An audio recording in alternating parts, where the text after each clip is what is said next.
দেশের মহান কবিগুরু রবীন্দ্রনাথ ঠাকুর 1905 সালে যখন বঙ্গভঙ্গ আন্দোলন হচ্ছিল, তখন হিন্দু মুসলিম সকলের হাতে রাখি পরিয়ে আমরা সেই ইংরেজদের চক্রান্ত করে বাংলাকে ভাগ করে দেওয়ার যে বিভেদকামী নীতি, তার বিরুদ্ধে প্রতিবাদ করতে রাস্তায় নেমে গিয়েছিলেন।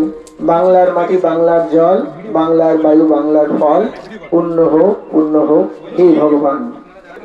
আমাদের মন্ত্র হোক যে আমরাও সকলে মিলে একটা সম্প্রীতির সুন্দর ভারতবর্ষ গড়ব, যেখানে মানবতাই হবে আমাদের ধর্মের বা জাতির মূল লক্ষ্য।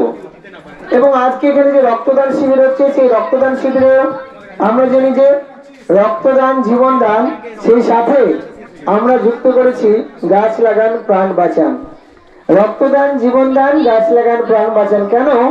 রক্তদান করে যেমন একটা আমরা মুমূর্ষ রোগীকে আমরা বাঁচাতে পারি, আমরা যাতে একটা অসহায় মানুষের পাশে, অসুস্থ মানুষের পাশে আমরা দাঁড়াতে পারি, ঠিক সেরকম ভাবে আমরা গাছ লাগিয়ে আমরা বিশ্ব প্রকৃতিকে আমরা রক্ষা করতে পারি। আমরা ধরুন আমরা পড়াশোনা করে ডাক্তার হই, মাস্টার হই, বিজ্ঞানী হই, যেই হই না কেন, অক্সিজেন ছাড়া কিন্তু আমরা বাঁচতে পারবো না। সুতরাং এই প্রকৃতি যদি সুরক্ষিত থাকে, তাহলেই কিন্তু আমরা সুরক্ষিত থাকবো, আমার আপনার সন্তান আমাদের সুরক্ষিত থাকবে, আমরা ভালো থাকবো। এবং সেই জন্যই আমরা বলি, আরো একটা জিনিস বলছি যে আমরা শুনেছিলাম যে কবি বরুচন্ডীদাস বলেছিলেন, সবার উপরে মানুষ সত্য, তাহার উপরে নাই।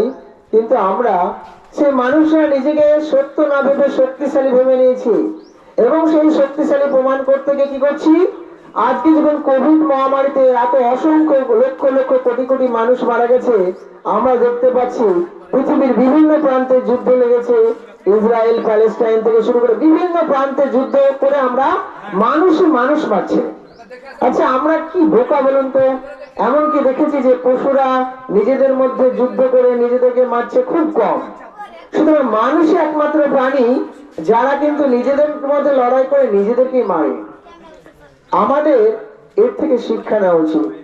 এবং আমরা নিজেকে শক্তিশালী প্রমাণ করতে গিয়ে কি করেছি, যে আমরা প্রকৃতিকে প্রত্যেকটা মুহূর্তে ধ্বংস করে চলেছি। আমরা কি করছি, বড় বড় পাহাড় কেটে সাফ করে দিচ্ছি।